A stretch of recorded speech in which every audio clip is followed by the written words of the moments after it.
Hello and welcome to Pixels and Pinfalls. My name is Edward and it is that time of the month again. Pay-per-view predictions, and obviously this time we are looking at Summerslam. As always, please let me know your predictions in the comments, or you can hit me up on Twitter or on Facebook, and if you manage to beat my score then I will send you a sticker with the Pixels and Pinfalls logo on it as your prize. So let's begin. First off, the Raw Tag Team Championships. The Street Profits taking on Angel Garza and Andrade. Now obviously we've had the weird poisoning thing, and is Zelina involved? And we've also got those kind of tensions between Andrade and Angel Garza. Is that really going to go anywhere? And to be honest, the Raw Tag Team division just isn't really going anywhere at the moment. And I wonder if now is the time to freshen things up a bit, move the belts off of the Street Profits onto Andrade and Angel Garza, try and build them up a bit more, especially build up Zelina as well as a actual useful manager, because they've been losing a lot recently. And yeah, hopefully just give the Raw Tag Team division a bit of a shot in the arm.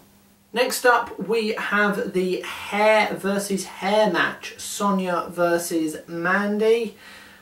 Well, it's a hair versus hair match. They pretty much always go to the babyface character. I can't really see Sonya coming out victorious here. And to be honest, changing up her look will probably do wonders for her character as well. Make her a lot more fierce going forward, and hopefully losing this but kind of propelling her within the women's division on SmackDown can move her up towards finally legitimately challenging for the SmackDown Women's title, something that she should have been doing long before now. In another gimmick match, we have Seth Rollins taking on Dominik Mysterio. 15 years after he was fought for in a custody ladder match. At this very show, he is making his official in-ring debut. And although his dad is going to be there, I'm sure he's going to get absolutely pummeled.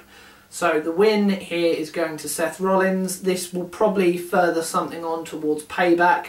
Maybe a tag team match between Seth and Buddy versus the Mysterios, and they can kind of win that back. But for now, the win going to Seth Rollins.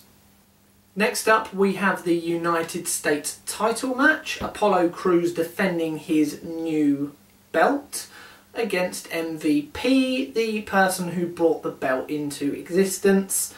I think Apollo needs this win. He's been booked fairly strongly but doesn't really win too often, and it's 2020, MVP doesn't need any titles, and Apollo Crews really could do with a decent pay-per-view victory. He probably would have won last month, but obviously couldn't due to being ill. This can potentially move things on to an Apollo Crews versus Bobby Lashley feud for the United States title, which Lashley will probably win sometime down the line, but for now Apollo Crews needs to be winning this match. Next up we have the Universal title.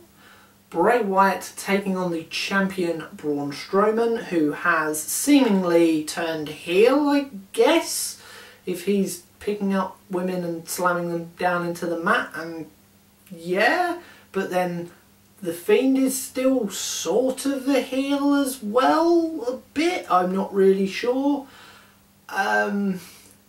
The Fiend doesn't really need the belt, but there have been rumours that Roman Reigns is on his way back, and I feel like they want him to have a kind of big conquering victory over a monster heel character, And I guess you could do that with Strowman, but he seems to have beaten Strowman so many times in the past that giving him a new, reinvigorated monster fiend character to best in the future will probably be more likely the way that they'd want to go. So I think they need to put the belt back on the Fiend and kind of really build up his maniacal evil side even more so.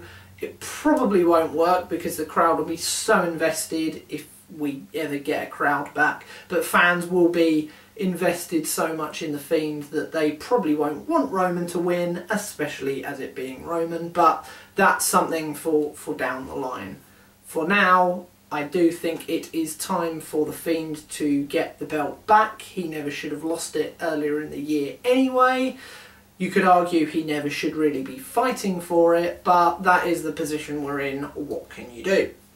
Moving over to the Raw side of things, we have Drew McIntyre taking on Randy Orton, arguably doing some of his best work in, well, 10 years maybe?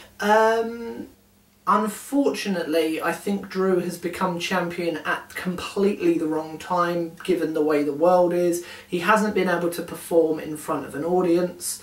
Not necessarily because of him, but the whole show is kind of starting to fall off a cliff, and I think they're going to kind of want to go back to what they know works. And heel Randy Orton as champion is a proven commodity, and I think now is the time for them to kind of go back to that system. Hopefully keep Drew in the title picture, and as soon as we get live crowds back in arenas, whether that be something like Survivor Series or even the Royal Rumble or WrestleMania next year, then that can be the time to put Drew straight back in as champion and actually let him have the run he should have had, with a crowd to properly invest in him and get behind him and see him kind of grow as a champion. But at the moment that's not possible, so I think it is time to kind of move the belt back onto Orton and let him kind of carry things at the top of the company. They know it works, and at the moment they need to go back to something that is a lot more kind of sure and something that has proven to be successful in the past. And finally we come to the women's title matches. A lot going on here. Asuka challenging Bayley for the SmackDown women's title, and also challenging Sasha Banks for the Raw women's title. I think what we're going to have here is Asuka winning one of the belts but not the other. Which one? I think she'll be winning the SmackDown title from Bayley. Now what this can do is move Asuka over to SmackDown to freshen things up there. It can give Sasha Banks finally a pay-per-view title defence, something she's never been able to do up until now, especially if she doesn't particularly get any help from Bayley. What it can also do is kind of move Sasha and Bayley over to the Raw brand to freshen up their women's division as well. And they have kind of been the cornerstone of the women's division. Asuka has as well to a certain extent, especially at the beginning of lockdown. But I think just sort of swapping those two really important factors over to opposite brands will help freshen both of the divisions up. And Sasha and Bayley have kind of been more of a draw, certainly recently, than Asuka has been. So having them on the flagship show, that's something that they're definitely going to want to be interested in, hence Sasha being able to win the belt in the first place. And hopefully this will create tensions for them to lose the tag titles at Payback the following week, meaning that going from having all the gold to only one belt on Sasha spreads the belts out a bit as well, which is also going to be very important. And also it means that Sasha has got something that Bayley wants, and more of a reason for Bayley to kind of turn her back on Sasha and turn super heel against Sasha, basically turning her face by default. I think that would work better than kind of Sasha wanting to turn face against Bayley but also fighting for the belt, because that would kind of muddy things, because it would be a bit heelish, her turning her back on her friend and her partner but also wanting the gold. It just creates a bit of an odd dynamic. Whereas if you get Bayley go like super heel, super jealous, super like evil against her former best friend, that will solidify her definitely as the heel, and Sasha kind of then would become a sympathetic character, which would obviously in turn turn her face. And then we can finally get that blow off at some point, not necessarily within the next month or two, but down the line, especially if they are unsuccessful at getting the tag belts back and Bayley is unsuccessful at getting the SmackDown title back in kind of the immediacy, then that can develop more and more jealousy and envy down the line. So there we have it. They are my predictions for SummerSlam 2020. As I said before, please let me know your predictions. You can either put them in the comments or you can let me know on Twitter or on Facebook.